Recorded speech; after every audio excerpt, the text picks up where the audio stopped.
Di video kali ini, saya mau buat apem Jawa jadul berserat.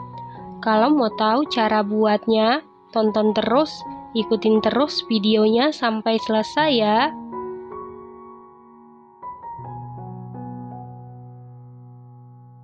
Pertama-tama siapkan panci, lalu masukkan 1200 ml santan kekentalan sedang. Saya dapat dari 1 butir kelapa tua berukuran besar. Kemudian tambahkan 1 sendok teh garam. Lalu kita masak menggunakan api sedang. Aduk-aduk terus supaya santannya tidak pecah.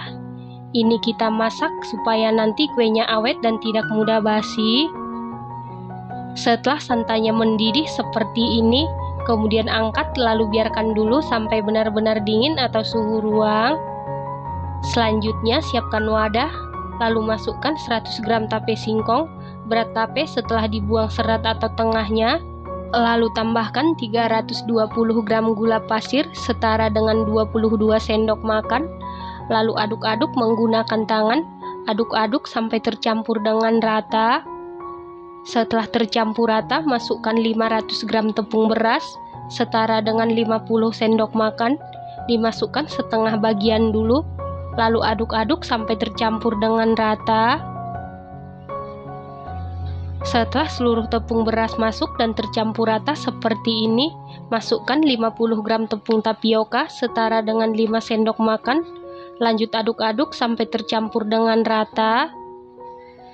Setelah tercampur rata, masukkan 2 sendok teh ragi instan setara dengan 6 gram.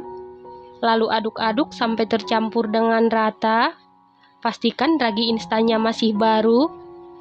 Setelah tercampur rata, masukkan santan yang sudah kita masak sebelumnya.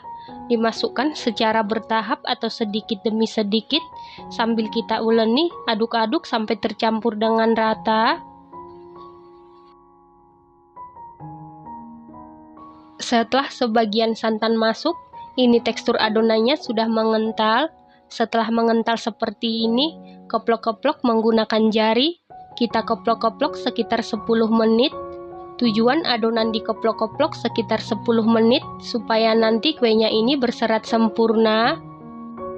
Setelah 10 menit dikeplok-keplok menggunakan jari, ini muncul gelembung-gelembung udara, tandanya raginya bekerja dengan baik dan raginya aktif. Ini sudah selesai kita keplok-keplok. Selanjutnya masukkan sisa santan, lanjut kita aduk-aduk sampai tercampur dengan baik. Setelah seluruh santan masuk, ini adonannya sudah licin dan tercampur rata. Selanjutnya tutup adonan menggunakan plastik wrap atau kain bersih. Setelah itu istirahatkan adonan sekitar 90 menit sampai berbuih atau berbusa. Setelah 90 menit didiamkan, buka tutup adonan. Ini adonannya sudah berbuih atau berbusa. Lalu aduk-aduk sampai sebagian buihnya hilang. Setelah itu masukkan ke dalam gelas ukur. Tujuannya supaya lebih mudah memasukkan adonan ke dalam cetakan. Selanjutnya panaskan cetakan menggunakan api sedang cenderung ke kecil. Untuk mengetes kepanasan cetakan, percikan air. Apabila ada bunyi ces seperti itu berarti sudah benar-benar panas. Lalu olesi cetakan menggunakan margarin tipis-tipis. Selanjutnya masukkan adonan ke dalam cetakan. Kita isi sampai 3/4 bagian karena nanti pada saat dimasak atau dipanggang adonannya akan mengembang. Lalu tutup cetakan. Masak tetap menggunakan api sedang cenderung ke kecil. Setelah sekitar 7 menit dimasak, ini kue apemnya sudah matang. Untuk mengecek kematangan bisa kita sentuh menggunakan jari. Apabila tidak ada adonan yang lengket di jari berarti sudah matang. Kemudian angkat dan keluarkan dari cetakan. Supaya kue apemnya berserat sempurna, pastikan sebelum memasukkan adonan ke dalam cetakan, cetakannya sudah harus benar-benar panas dan dipanasinya menggunakan api sedang cenderung ke kecil ya teman-teman. Lakukan hal yang sama sampai seluruh adonan selesai dimasak. Satu resep ini jadi 27 biji kue apem ya teman-teman. Nah, ini dia kue apem Jawa jadul berseratnya sudah jadi.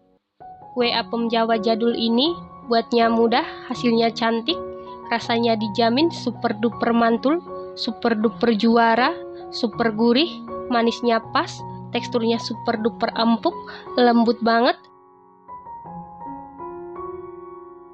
Selain teksturnya yang super empuk dan lembut, kue ini bersarang sempurna.